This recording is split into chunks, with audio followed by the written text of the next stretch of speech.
Welcome to the Bullington Capital Report, hosted by Bill Bullington. For the next hour, you'll receive information on current market conditions and trends that could affect your financial future. If you have a question for Bill, you can participate in today's program by calling 216-901-0945. That's 216-901-0WHK. You can also reach Bill by going to his website, bullingtoncapital.com. So without any additional delay, here's the host of today's program, Bill Bullington. And welcome back again. Here every Saturday morning. Like I just said that, didn't he? The 11 to noon, 1420. And we're going out to the event they're having later this evening. I forget. I think it's Wagner's on the west side. Should be interesting. See what's going on there. Hey, feel free to call us, 216-901-0945. We will answer your financial questions. We're going to be talking about quite a few things today. Should be kind of fun. Got a seminar coming up. We'll talk about that in a little bit. We're going to talk about which stocks are moving right now. Actually, we're going to talk about a lot of things here. So feel free to call in with a question if you have one, 216-901-0945. The last 15 minutes of the program today will actually talk about the Look Out for the Bull website, which is operational as we speak, and that'll be a work in progress. So right now we've got the basic functionality up there. We're putting the scans up there. You can go to it, check it out. I think it's kind of interesting. And again, we'll talk about this later in today's program. Last 15 minutes of the day, that's generally what an awful lot of people here that listen to the show really only want to hear about, which is, I think it's kind of funny. But at least you'll get the whole 15 minutes. And if you're downloading the podcast, I think you could actually fast forward to that last 15 minutes if you wanted to, just to hear that portion of it, because it's fun. It's exciting, I think, depending on your personality, I guess. So I wanted to start off just by talking about the thing we're going to be talking about at the upcoming seminar, and that's trying to find investment strategies that suit your personality. It's not an easy thing to do.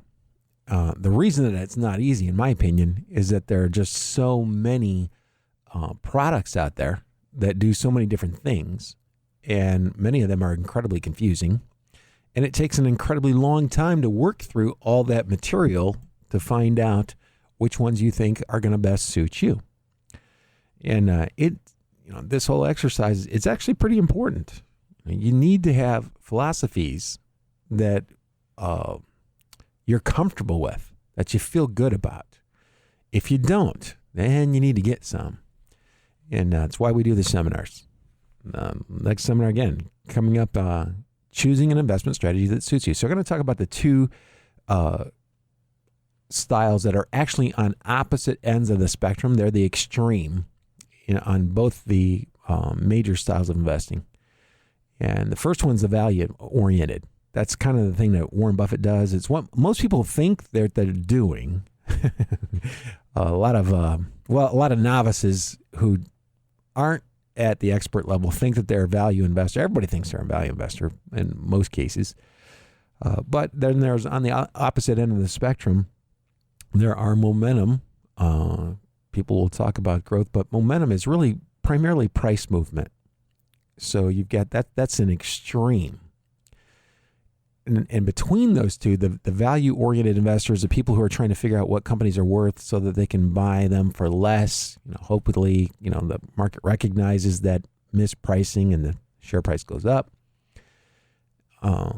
That's on an extreme end to the value side. Extreme end on the momentum side is somebody who just looks at price movement just by itself. Now you've got all kinds of variations between those two basic styles. And I'll tell you right now, I use them both. The momentum-based has been changing. Actually, it's not as effective, hasn't been as effective over the past few years as it has been in the past.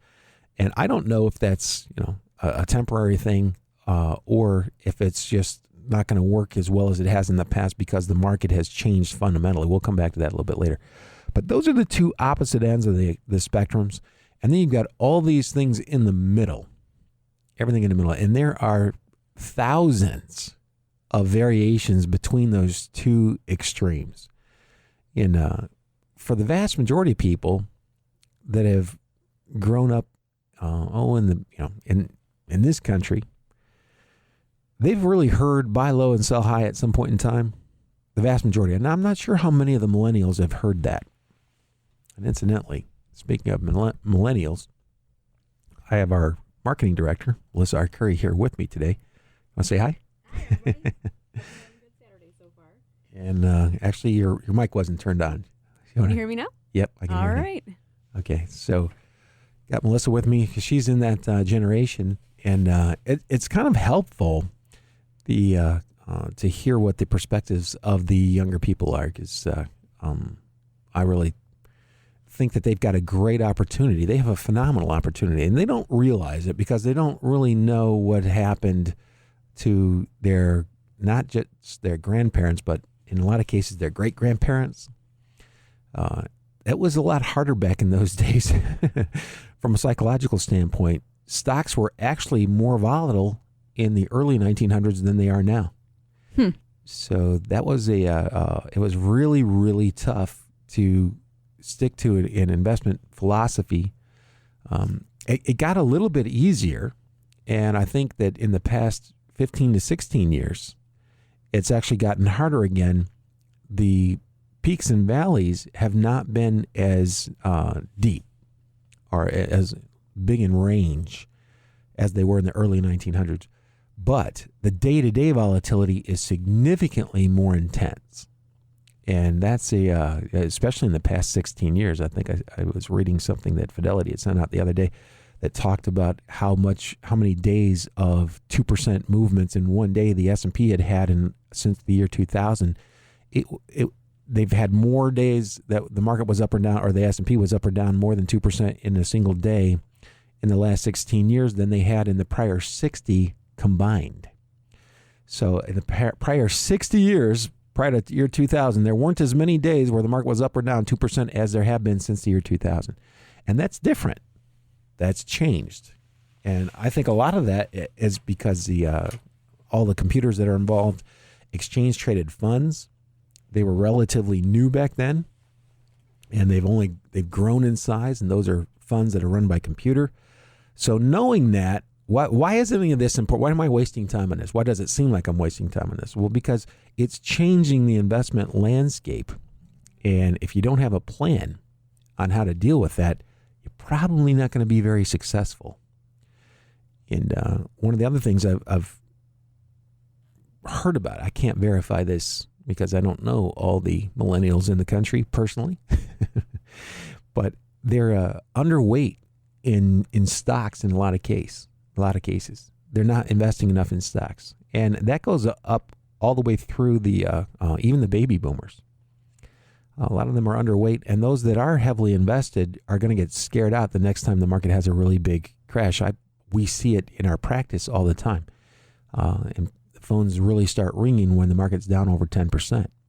Yeah, most cases it's not ringing much at all, and I shouldn't say they ring a lot for us. It's not nearly what I'm sure a lot of other people experience, because we try to prepare all of our clients for volatility, for ups and downs in the market. We spend a lot of time doing that before we ever take a client on.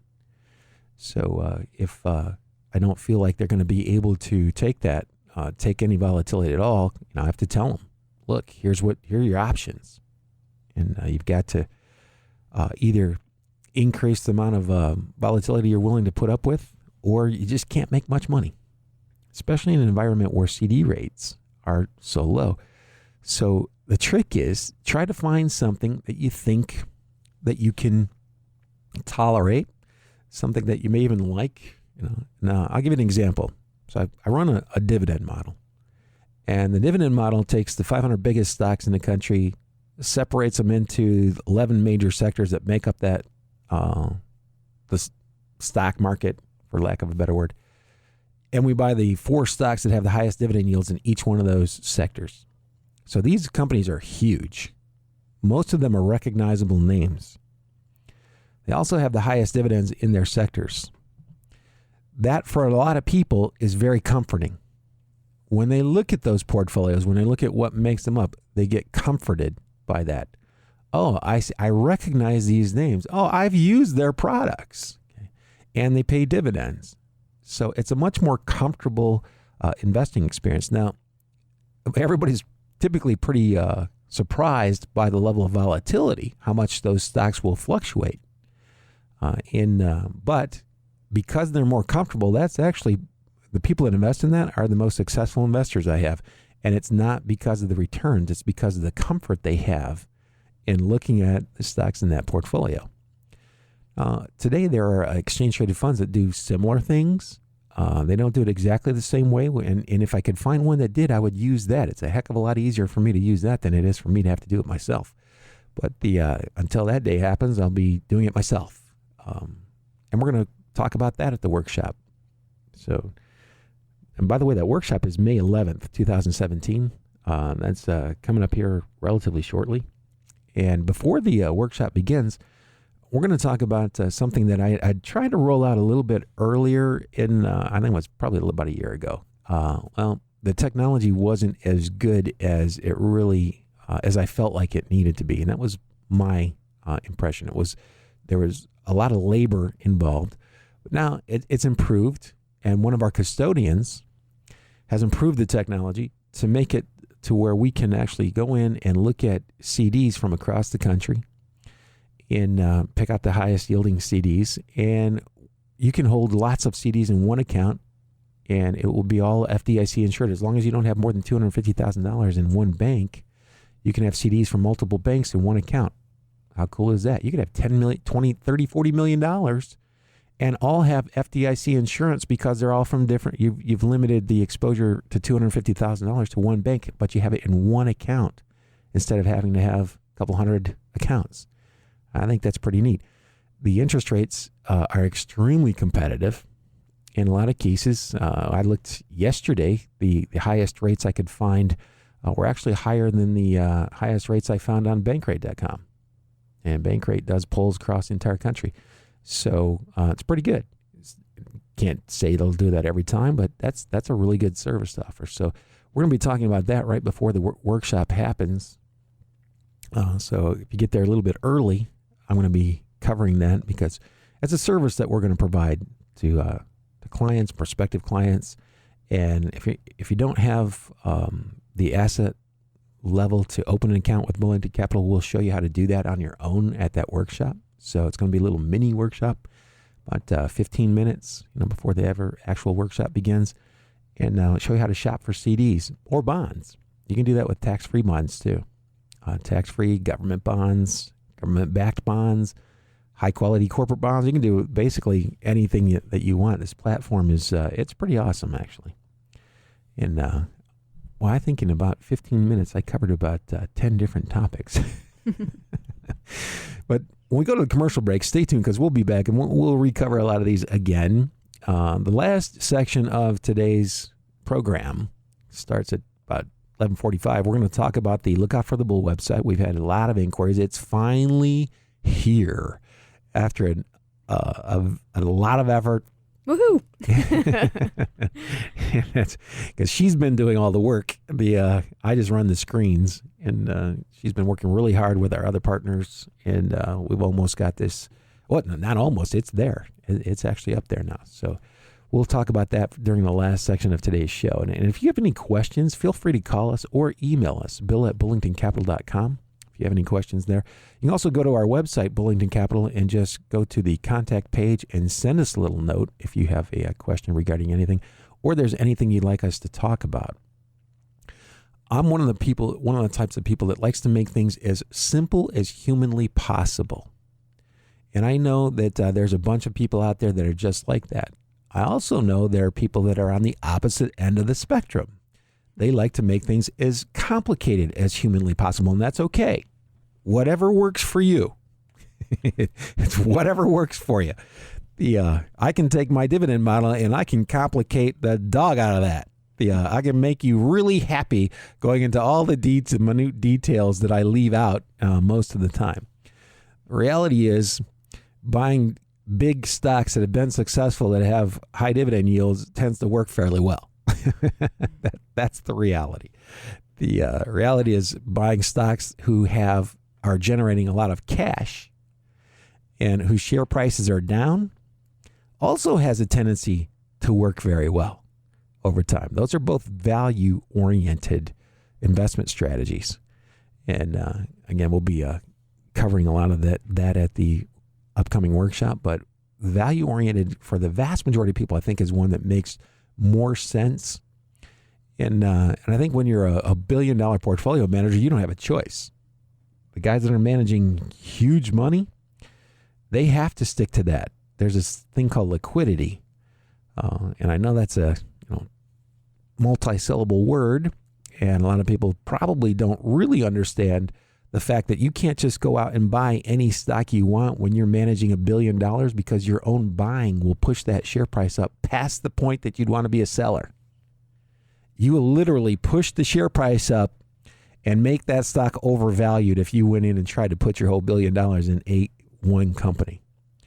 And depending on the company and depending on what time of day you did it. Okay, if you did it right at the open, yep, you can push it. I would never. You did it on the open, you can push it up near the open. And there are some big, huge funds that do that, by the way. They try to manipulate the share prices on certain stocks and even the entire indexes. Some of them actually succeed for a while, because that's got its own set of risks that I won't bore you with the details, but there are people out there that'll try and do that. And that's what creates a market. That's one of the reasons that some stocks get undervalued, because there are big funds out there that they just want to unload the position, and it might only represent 1% or less of that fund. But if that's a $50 billion fund and they're trying to unload $500 million worth of stock at once, watch that share price drop. I don't care who that is. That share price is going down. So those people that are paying attention to the value when stuff like that happens, when these companies are going down, when their share prices are dropping, and they get to a point where now they might be considered undervalued, that's kind of what a value investor does. And there are multiple ways of doing that. I mean, there are thousands of them. Look at the number of funds that exist out there. That's the one thing I did not anticipate in my career when I was young, was that there would be at least somewhere between 5 and 10 times, I don't know, 5 and 10 times the amount of funds than there are stocks for them to invest in. We'll talk about what kind of impact that has on the investment management business when we come back from these commercial messages. This is Bill Bullington right here on 1420 The Answer. Stay tuned. The best things in life are free, but you can get them.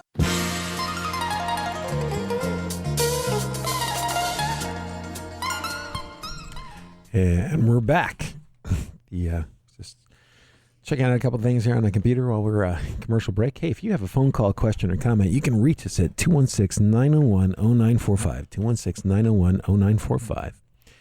And got a workshop coming up. You go to bullingtoncapital.com to sign up for that online. No cost to attend. Seating is limited. And we're just talking about having a good investment strategy that suits you. That's kind of a big deal, because having a good strategy is not going to help you if you abandon it when the market's going through a sell-off. And that's probably the biggest problem. That is the biggest problem that most investors face. It's making a decision under duress when you're stressed out, and typically those decisions are not very good, especially when it comes to investing.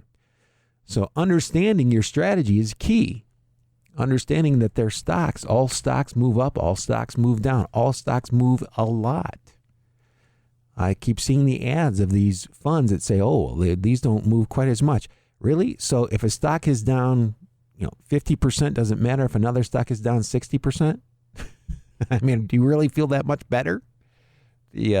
So all stocks fluctuate a lot. And I'm not a real big fan of putting out things that are trying to lead people to believe that there's a way of investing in stocks on a conservative basis. And when I say conservative, I mean something that's very low volatility. That does not exist. That does not exist.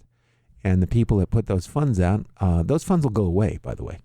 The next time you get a really big correction and people figure out that, the prospectus was not what they thought it was, or the description of the fund didn't fit what they thought it was, then those funds have a tendency to go away. That happens quite a bit.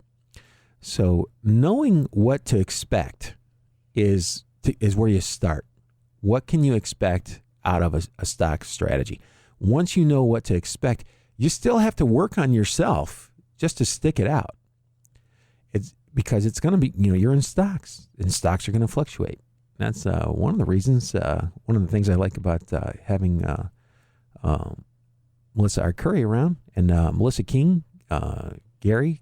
Go to our website. These are all the people that work at my firm with me, because they're all very level-headed, and they're all. I've never seen any of them panic, which is, my hats are off, is off to them. I used to work at brokerage firms in very big offices, and markets down a lot.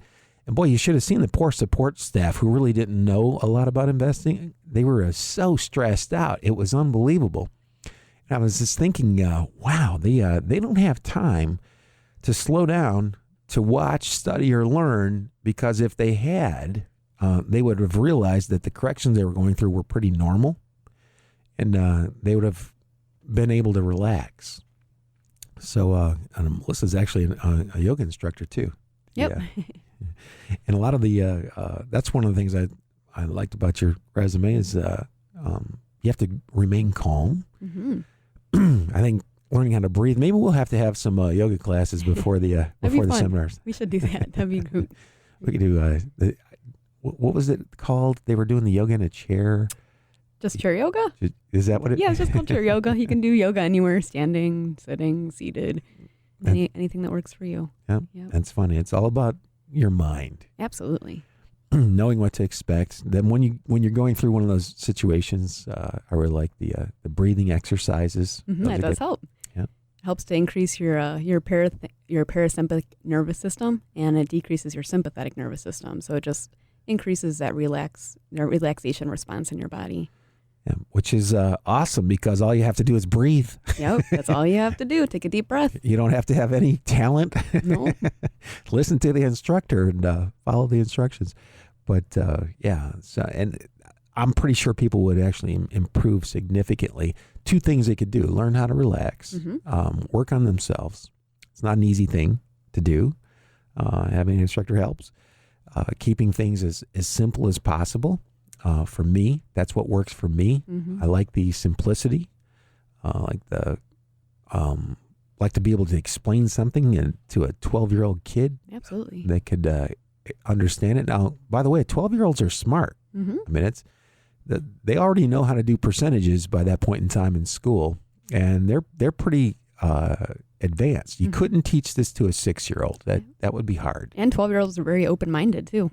Yes, that's the other thing. Yeah. Very receptive. Yeah, very difficult to talk to somebody who has their mind already made up, especially if it's if there's a bias in there somewhere. Sure. Hard to break habits. Yeah, and everybody is biased in some way, shape, or form. Everybody carries those. You couldn't actually function without developing some sort of biases. Some of the biases are actually helpful, but then some of them will actually hurt. Mm-hmm. And that's kind of with investing, keeping an open mind is kind of a big deal. I think just going through a couple of yoga classes actually can help you too. It can help you a lot. You might be able to. You'll find that over time, if you stick with it, you'll be able to do things you couldn't do before. Mm-hmm. And so that was one of the other reasons that I thought this would be a good career choice for somebody like yourself with the background that you have. I'm having a lot of fun. Learning a lot every day. Well, that's good. Yep. I appreciate that. And she'll be with us at the workshop too. So come up and introduce yourself if you decide to go to it. And you can go there by going to bullingtoncapital.com, signing up online. The key to successful investing, choosing an investment strategy that suits you. And a lot of people talk about that. And I see a lot of articles all over the internet now.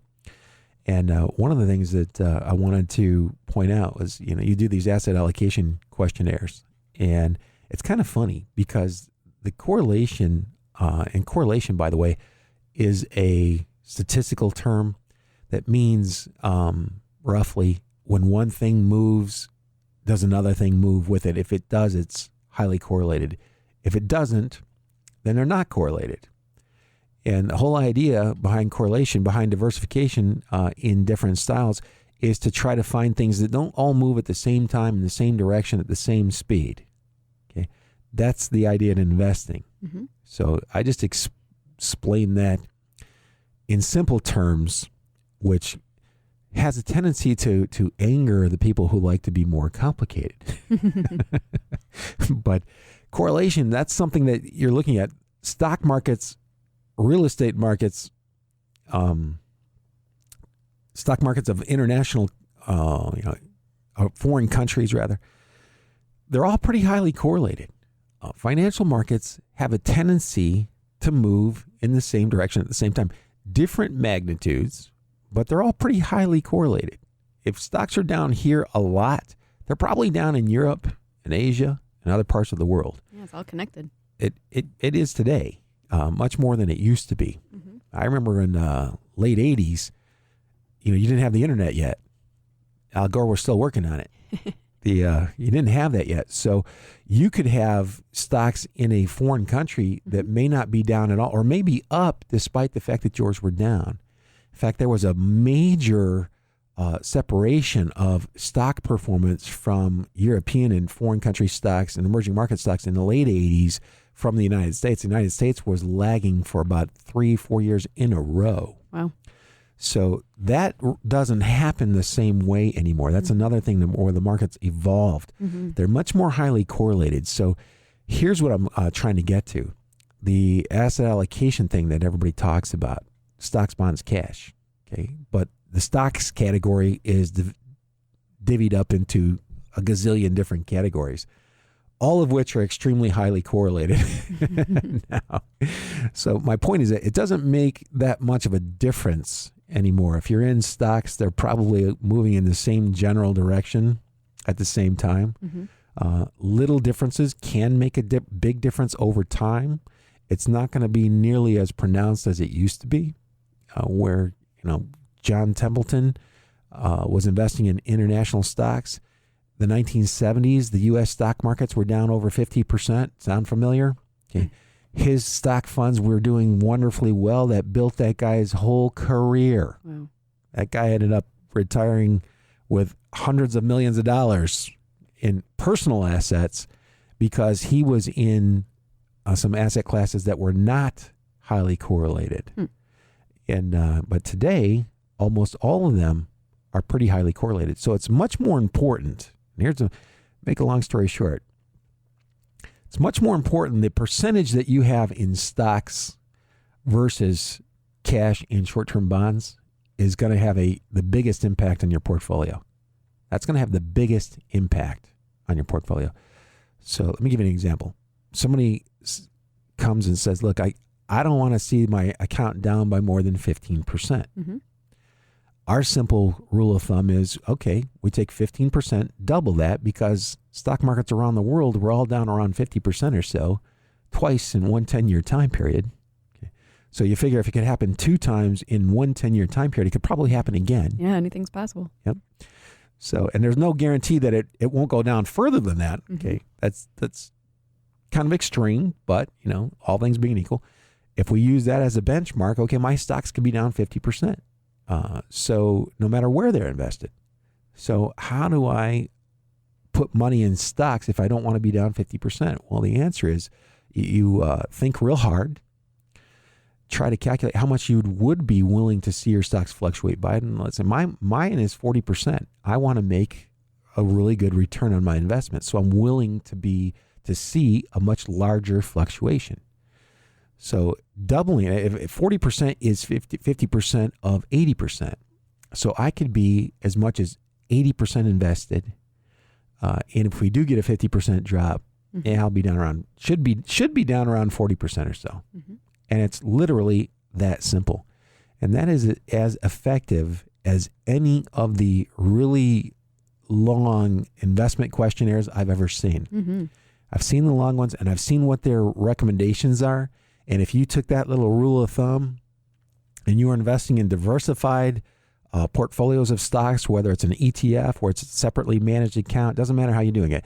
But if you stuck to the overall allocation that matched your tolerance for fluctuation, you would be fine. Let's go through that example again. I got 40% of my money. I have 80% of my money in stocks because I'm willing to be down 40%. Well, starting in 2007, when the S&P peaked in November, ending in 2009, you'd have been down right around 40% or so. The key is you thought about that ahead of time. Yep, so you're comfortable with it. Yes, that's the key. So if you only wanted a decline of, say, 15%, well, if you double 15%, that's 30% allocated to stocks. Now, will you make as much money as somebody who has been 70% or 50 or 60%? Probably not. But you're not going to drop nearly as far as they will in the case of another big correction. And that's the key. You've got to keep that as the focus. Most people focus solely on returns and cost. And I'm going to save you guys all. Anybody that's been listening to this show for a long time has heard me say this a million times. But if you haven't and you're listening for the first time, forget the cost. It's already factored into the returns. Yeah. You do not have to worry about the cost. Now, if you're investing in an identical fund, if one fund is literally the identical fund that you can invest in another area or through another company, then the costs matter. If they're not identical, forget the costs. Just focus on the returns. Don't look at the long-term returns. Look at how the returns were achieved. Look at how they were achieved. One of the big numbers you want to find out is how much was that down when the market had melted down the last time. And if it wasn't around during that time period, and a lot of the newer funds weren't around during the big correction, that's another slick trick that the fund industry has. When a fund does really poorly, they'll shut it down and open a new one, and it looks really good. That's why you really need to be kind of familiar with the actual strategy. You look at the momentum models we were talking about earlier; they're all about the same across the board. Some have done slightly better than others, but they're all kind of lagging right now. So you look at the category and what the category is doing. It gives you a pretty good idea of how much volatility you could expect. There were some value funds out there that were down about 70% who had phenomenal long-term track records. Why were they down 70% when the S&P was only down 57? I'll tell you why. Because they held about 12 stocks. They were extremely concentrated. The higher the level of your concentration, the fewer stocks you hold. That's a high level of concentration. You got 12 stocks. That is not a really well-diversified portfolio, and it will have a tendency to go down more than the overall market will. It has a tendency to go down more than the overall market will. So you need to know that. If you're investing in that fund because you're looking at just the track record and how much the management fee is, you'd have gotten really upset when you were down a lot more than the S&P was. And the names, by the way, in those companies, those stocks were actually super high quality, and they went down more than the overall market did. That's how bad the selling was in the market. These guys had a super high quality list of stocks, but they only had 12. Wow. And individual companies are more volatile than the market in general is. So the companies that had the 400 or 500 stocks actually only went down 55 or 57%. Yeah.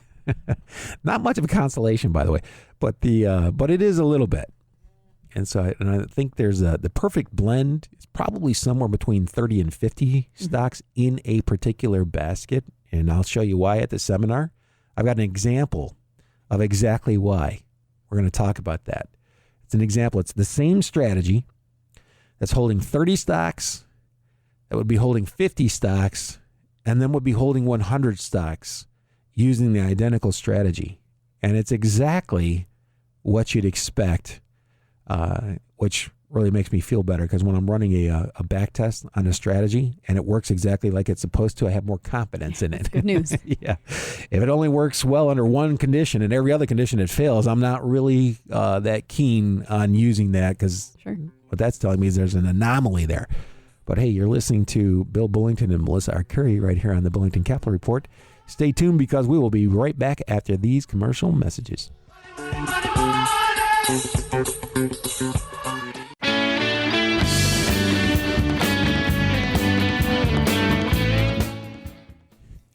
And we're back. Hey, I just wanted to mention one more time, I talked about this a little bit earlier in today's show, that we have a CD shopping service or at fixed income bonds, government bonds, tax-free bonds.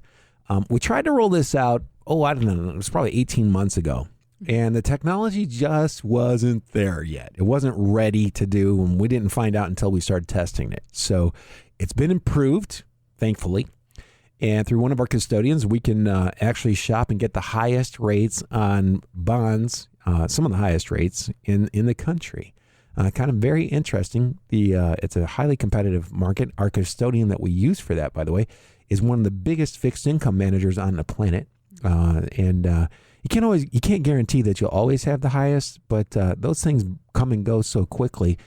They're extremely competitive. So it's a service, again, that we'll be talking about a little bit before the next seminar comes up. So we're going to talk about that. We're doing some bond laddering and things like that for existing clients and future clients. And so, again, feel free. I think I was looking at a 5-year CD yesterday, and it was about 0.25% higher than the highest rate I was able to find on the internet at that point in time. That changes every day, by the way. Right. And we'll talk more about that in future shows too, because that's a big deal. Absolutely. Especially with interest rates going up. You do not want to be holding long-term bonds in a rising interest rate environment. That is not a good idea. So anyway, we'll be talking about that as well. And I got to go to the phones right now. I got Jerry. Jerry, how you doing? Hi, Bill. Got a quick question for you. Sure. How do you determine the 50-day moving average? How do you determine that? You add up the closing prices over the last 50 days, and you divide it by 50, and then you plot that on a graph. Is that as simple as that? Yep. Now, having said that, they have exponential moving averages, and they will weight the numbers. Like a lot of them will weight the last 5 or 10 days more heavily than they weight the earlier days. And it's all a bunch of hocus pocus, if you ask me. Right. Okay, so it's as simple as just the average of the last 50 days divided by 50. Yeah. The closing price of the last 50 days. Yep. Okay. Now, some people will do it on the highest price it traded at, but they're supposed to tell you that. Some people will do it on the lowest price that it traded at over that last 50 days. So if you can think of a way to slice it up, somebody's done that. But the traditional 50-day moving average, the traditional, and they call it, you'll see SMA, that means simple moving average, is the closing price over the last 50 days divided by 50. Okay. So you add them all up. And then when you were figuring if a stock has broken the momentum pattern or whatever, where it's no longer a momentum stock, you do that the last 50, right? The moving day average? Nope. Yeah, I don't do that. You're confusing me with another show. No. Okay. How do you determine when it breaks the momentum? I thought it was. Everybody has their own method, and you're allowed to do it any way you want. Okay. So, and I'm going to tell you look up for the Bull website. Here's over time. This is what I'm glad you asked this question. This is a big help.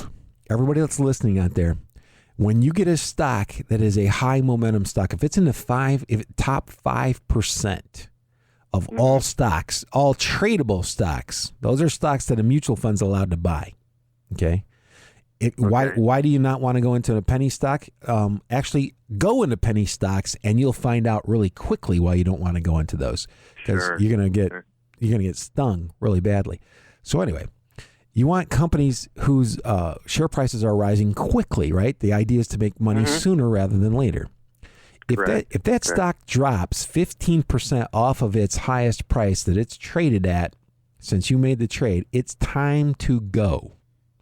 Okay. The stocks that run and keep running and run really far and really fast, they don't pull back 15%. Okay. So they eventually will. Eventually they will, and eventually it's going to stop you out. Okay, right. I Yes, understand. that's The what's reason going to I mention happen. is this AAOI has come to an abrupt stop. I'm out of it based on the way you suggested, and it worked perfectly. Sure. Well, it didn't work perfectly. If it worked perfectly, you got out after it peaked. Well, put it this way: it's pushing 60, and by the time it hit 52 or 53, I was out. So I was, Well, that's perfect. quite That's happy for you. with it. Yeah, And that's a good one. And then it still has gone down to it's about 45 or 46. That's 44. And it may have, it may have more room to go further, and certainly out of the momentum mode right at the Sure. moment. Yeah, absolutely. In fact, when that hits 60, what's 15% of 60? 15% of Yeah, it's 60 9. is CV 69, right? Yeah. Okay. So at 51, you're out. Yeah. Are you Okay, happy? Well, Yes, yes, sir. I was thrilled.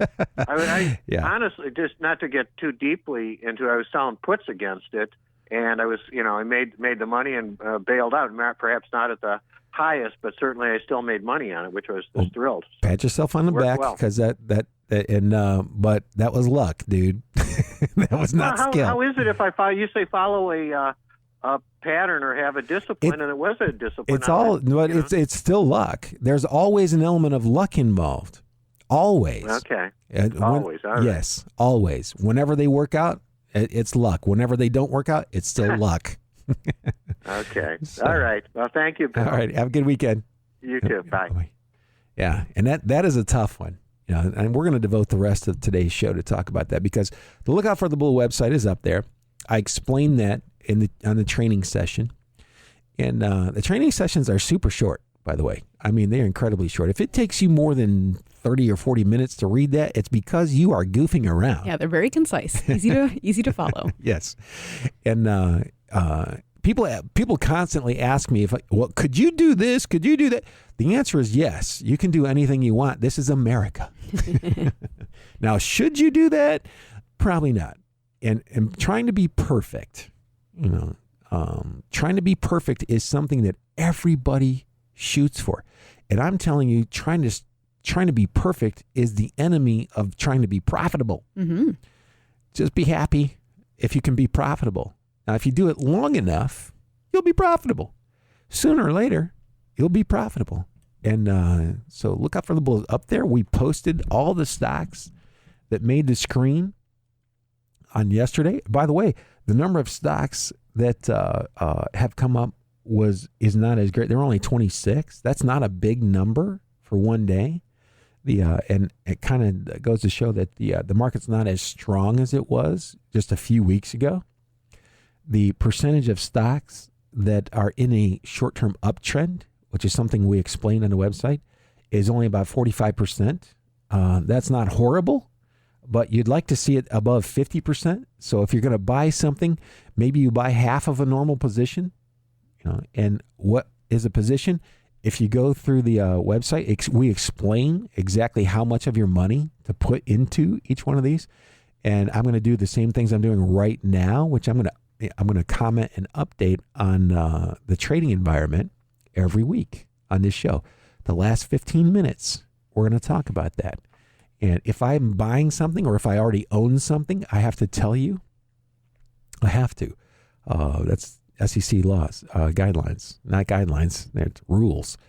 You get in big trouble for not doing that. And I'm not interested in that. So we'll be posting this up. In fact, poor Melissa Arcuri, I dragged her in the radio station with me today. Pleasure to be here as always. Yeah.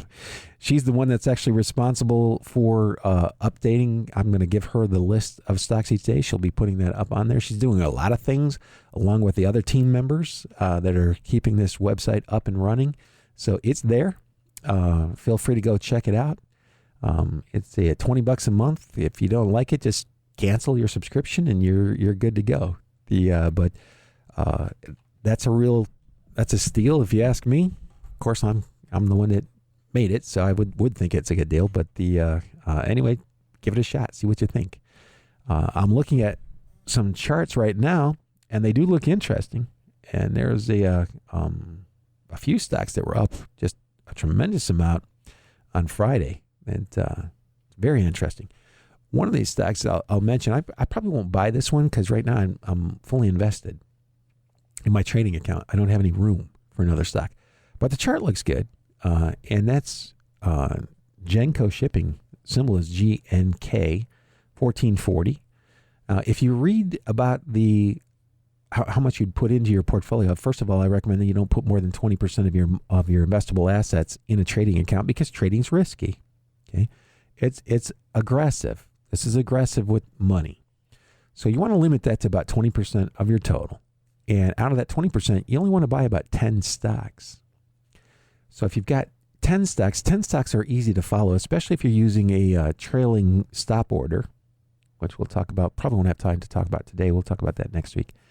That means you've got 20% of your money invested. You've got 10 stocks. 10% of 20 is 2%. You have a 15% trailing stop order. 15% of 2% is 0.3%. So I've made this very difficult to lose a lot of money. And that's the key. We're taking precautions. We're managing the risk. Now, if you're doing this long enough, you'll really come to appreciate the difficulties that professional traders have to go through every day.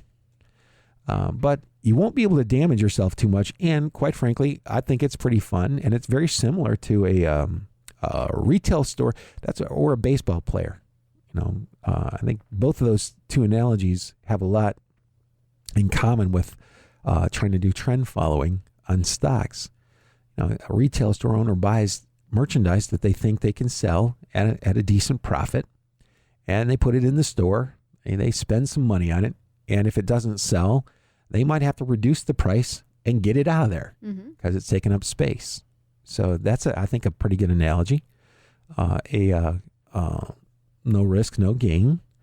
Baseball player gets up to bat and is going to start swinging sooner or later, unless he wants to get called out on his strikes, and you can't stay in the major leagues doing that.